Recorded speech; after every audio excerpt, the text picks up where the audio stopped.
Êxodo capítulo 32. Êxodo 32. Quero louvar a Deus pela vida do pastor Creito, também da mulher de Deus, Bispa Irene, pastor Rogério e o pastor Edson, toda a liderança do Abala Valinho, toda a igreja. Deus é paz, que Deus continue abençoando esta igreja. Deus abençoe também todos os homens de Deus, pregadores, cantores que estão aqui. Aleluia, Jesus. Êxodo capítulo 32, verso de número 4. E ele os tomou das suas mãos e formou o ouro como um burril e fez dele um bezerro de fundição. Então disseram: estes são teus deuses, ó Israel, que tem tirado da terra do Egito.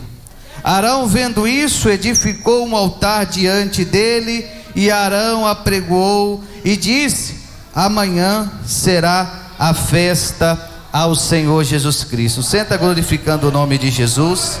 Êxodo 32, ao texto que nós lemos, nós vemos que Israel, eles estavam presos 430 anos no Egito, e Deus, pela sua misericórdia, tirou este povo do Egito para honrar uma promessa que ele tem sobre Abraão. Este povo, eles vê o milagre acontecendo, eles vê o mar se abrindo. Este povo está sendo preparado para entrar na terra prometida.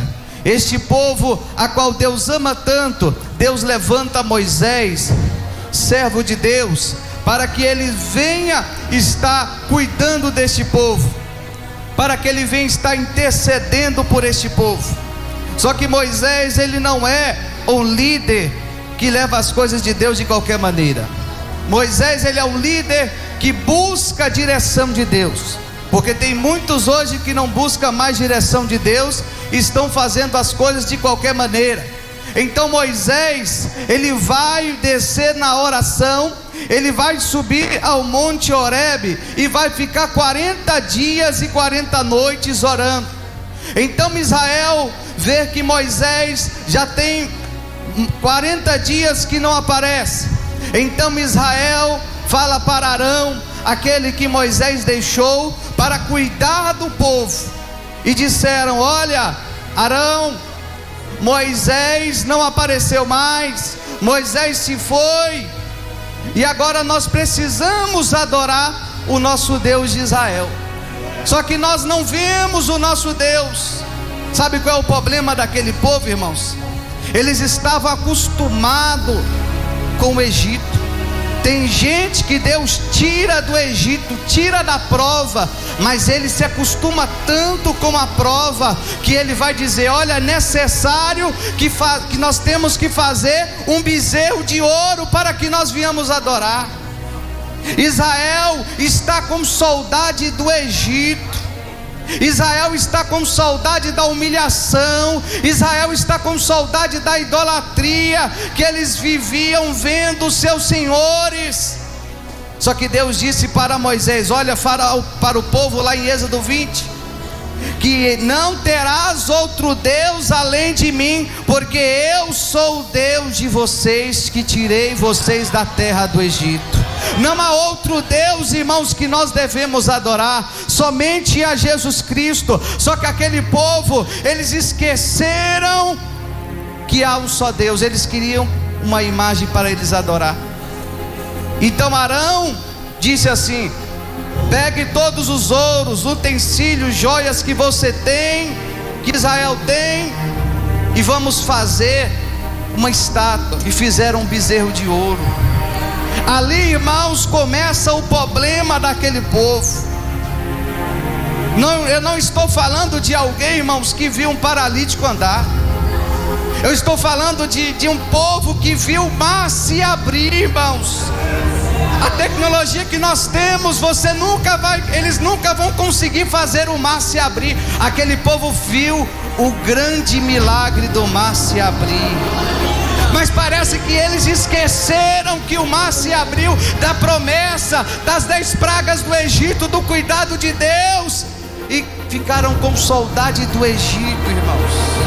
Tem muito crente, irmãos, no nosso meio, que aceita Jesus Cristo, até mesmo é crente, mas está com saudade do Egito, irmãos. Não tenha saudade do Egito, porque o Egito é terra de escravidão, Egito é terra de tristeza.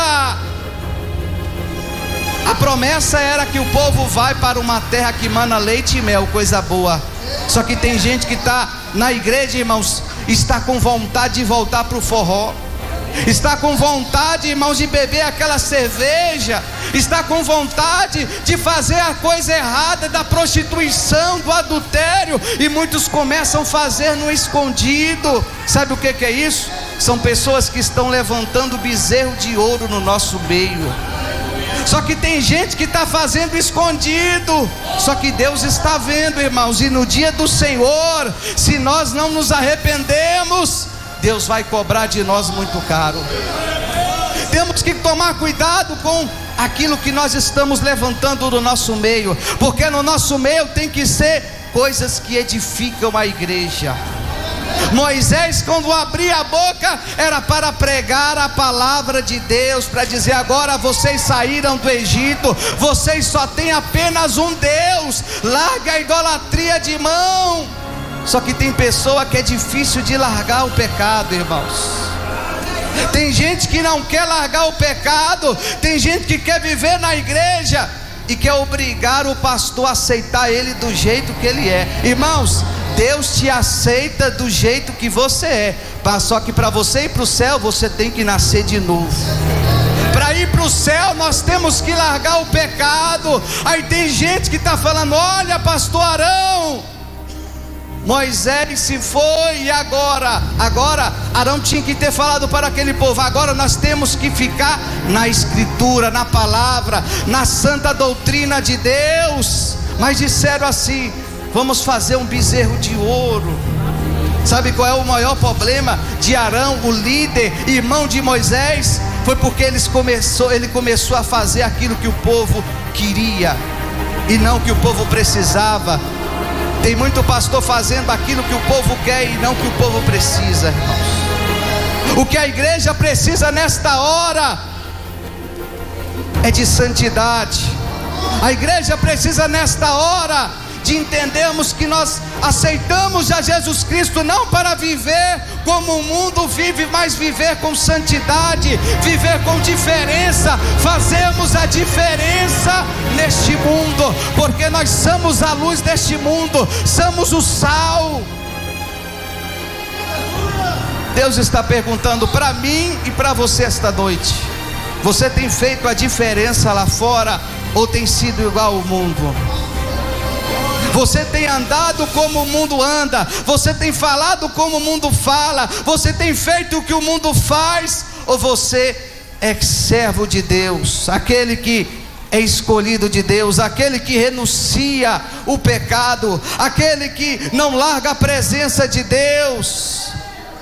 Deus está falando comigo esta noite e com você, irmãos. Nós estamos vivendo a última hora. Você está vendo aí os sinais da volta de Jesus.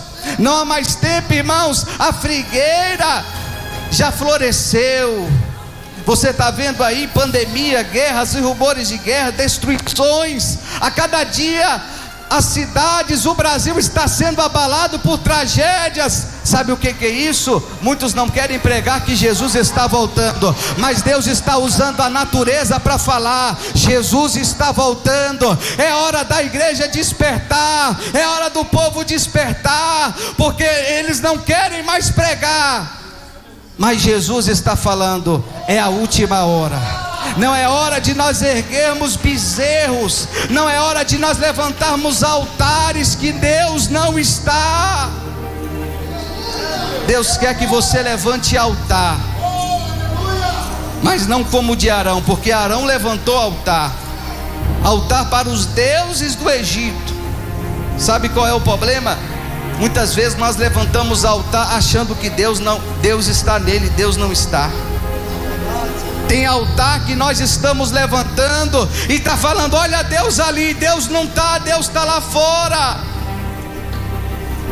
Apocalipse 3, a igreja de Laodiceia, Deus disse assim: olha, esta igreja era melhor que ela fosse fria ou fosse quente, mas ela é morna, estou a ponto de vomitá-lo da minha boca. Sabe por quê? Porque é uma igreja até rica, próspera, grande, uma igreja que está inchada de pessoas, mas é uma igreja que, se Jesus voltar, não sobe ninguém. Sabe por quê? Porque ela está morna, e Deus não quer crente morno nesta última hora. Deus quer crente cheio do Espírito Santo, crente que santifica as suas vestes, crente que lava as suas vestes no sangue do Cordeiro, para que nós possamos entrar pela cidade, pelas portas. Deus está perguntando para mim e para você esta noite: será se nós iremos entrar pela cidade, pelas portas? A promessa é: todos vão entrar pela cidade, mas Jesus está falando: nem todo aquele que diz Senhor, Senhor entrará no reino de Deus. Nem todo aquele que profetiza, que canta, que está pregando como eu, que pastoreia, que é missionário, vai entrar no céu. Sabe por quê? Deus está usando, irmãos. Paulo diz assim: o importante é que o evangelho seja pregado, por meio de escândalo ou não. Você tem visto escândalo no nosso meio. Você tem visto gente que Deus honrou o nome dele, mas ele não honra mais o nome de Deus. E Deus está falando: quando chegar naquele dia, tem gente que vai chorar e pedir misericórdia, mas não vai ter. Mas Deus nos reuniu aqui esta noite para dizer: a misericórdia para aqueles que creem e se arrependem, a misericórdia para aqueles que buscam a presença de Deus, a misericórdia para aqueles que lavam as suas vestes no sangue de Jesus, porque só Jesus tem poder para libertar, irmãos. Aleluia, Jesus, glórias a Deus. Israel constrói bezerro, irmãos, de ouro, algo que Deus proibiu no meio de Israel. Aquele povo, irmãos, está separado para entrar na terra prometida. Assim somos nós, nós estamos separados para uma promessa. E qual é a promessa da igreja? A promessa da igreja não é chave, não é carro, não é prosperidade. A promessa da igreja é o arrebatamento. A promessa da igreja é quando Deus nos chamar, o nosso corpo ir para a terra, mas nossa alma voltar para Deus. A promessa da igreja é a salvação, irmãos. A nossa terra prometida, Jesus veio aqui, pagou o preço e disse: eu vou para o meu Pai preparar moradas, mas eu vou voltar para buscar a minha igreja. Então Jesus fez uma promessa, assim como Israel tem uma promessa de ir para a terra prometida. Só que um povo que viu milagre, tem gente que fala assim: se a igreja ver milagre, o povo vai se converter. Não, o povo se converte com Bíblia, não com milagre. Porque o povo que mais viu milagre, nós estamos falando deles aqui. E somente 2 entraram na terra prometida: Josué e Caleb. Então o que a igreja precisa nesta hora? Milagre? Sim, milagre é bom, mas precisamos, irmãos, nos santificar na palavra. Santificar, porque a palavra de Deus, ele é o que? O salmista Davi disse: é lâmpada para os meus pés, que guia o meu caminho. Sabe como é que você vai andar neste mundo de pecado? É com a palavra, porque você está caminhando, a palavra está dizendo: esse é o caminho da porta estreita, esse é o caminho da salvação, esse é o caminho que leva para o céu. Só que Jesus, irmãos, em Mateus 7, ele vai dizer algo para a igreja. Ele vai dizer assim: olha, esforçai-vos. Quando você entra para a igreja, aceita Jesus, a primeira coisa que você tem que entender: você precisa se esforçar, irmãos. Esse evangelho mentiroso aí, que você não se esforça, vem para a igreja, ouve o louvor, ouve uma pregação de autoajuda e está tudo certo, é mentira. Jesus disse: esforçai-vos para que vocês venham entrar pela porta estreita. Evangelho é porta estreita, irmãos. Evangelho não é porta larga que aceita tudo, não, deixa tudo, não. O verdadeiro evangelho bíblico. Jesus está falando: esforça Israel, esforça a igreja, não deixa bezerro de ouro no seu meio, não deixa o pecado no meio da igreja. A porta ainda do céu continua estreita, por mais que a tecnologia avançou, mas a palavra de Deus ainda continua a mesma, irmão. Esta palavra é a mesma ontem, hoje e eternamente. Então nós temos que entender uma coisa: a igreja é santa, a igreja é de Jesus Cristo, e a igreja tem que andar segundo a vontade de Jesus, porque Jesus vai nos buscar a qualquer momento. Jesus vai buscar você, irmãos, a qualquer momento.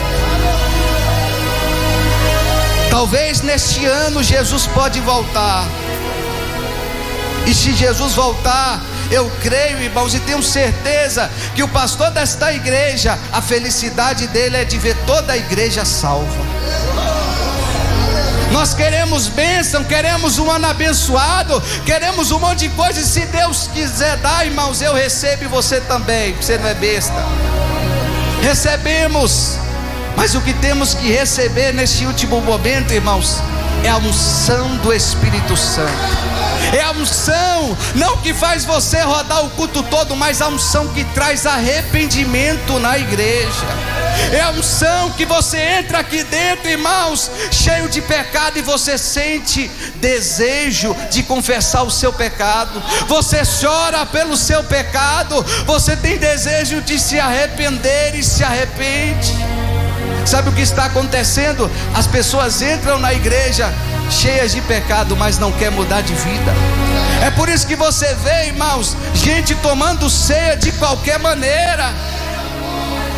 Paulo diz assim: examine-se o homem a si mesmo, para comer do pão e beber do cálice. A pessoa entra na igreja, ouve a palavra e sente vontade de ceiar em pecado, irmãos. Será se Deus está nisso? Aí Paulo vai dizer: é por causa disso que muitos já morreram, porque se tivéssemos o cuidado de examinarmos a nós mesmos, não receberíamos juízo de Deus. É pessoa amaziada, gente na prostituição, gente no pecado, irmãos, gente no homossexualismo, fazendo aquilo que não agrada a Deus, tomando santa ceia. E tem gente falando: o mundo é moderno, mas a Bíblia ainda é a mesma. O pastor pode até deixar, mas Deus não permite.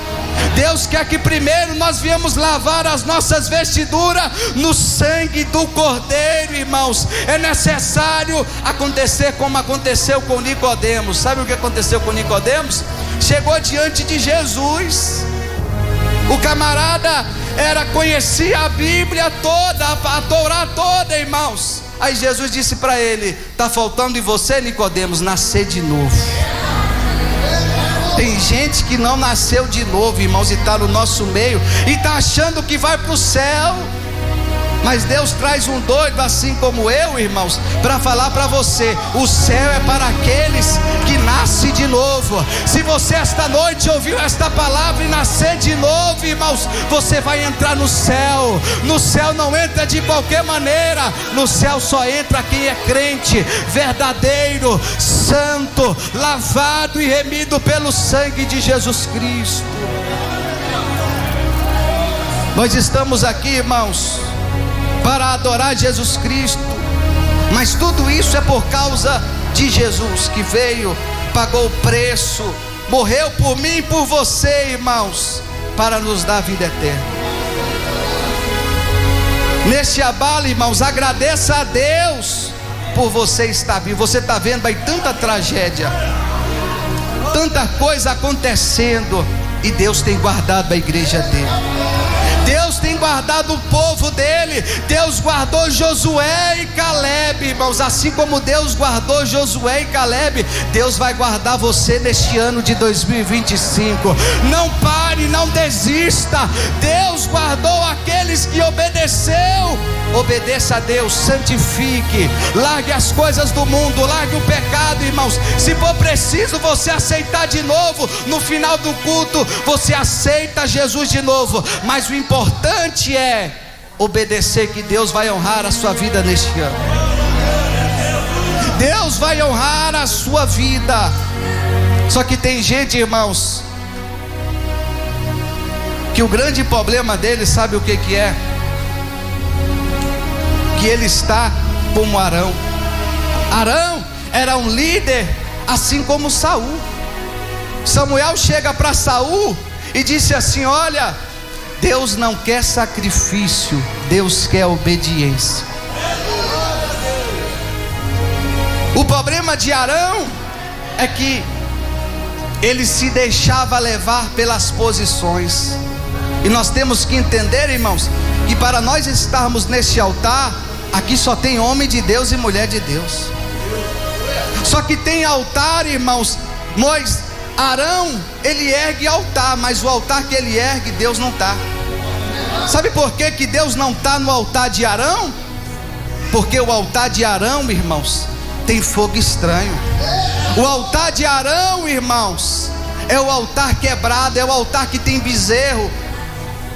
E tem Arão, sacerdote, deixando o bezerro subir no altar. O camarada chega aqui, irmãos, na igreja, mas porque ele é rico, ele vem para o altar, mas não tem vida com Deus. Porque ele é presidente, é governador, ele é político, ele sobe em cima do altar e muitas das vezes acaba de sair da Umbanda, acaba de sair do Candomblé, acaba de sair de um motel com amante, e sobe em cima do altar, e Deus está falando: tem bezerro em cima do altar. Mas quando tirar o bezerro, Deus vai agir no meio do povo. Quando tirar a idolatria, porque aqui em cima não tem grande, aqui em cima tem servo, aqui em cima tem pastor, tem obreiro, tem missionário, aqui em cima não tem presidente, não tem político, não tem governador. Lá embaixo, irmãos,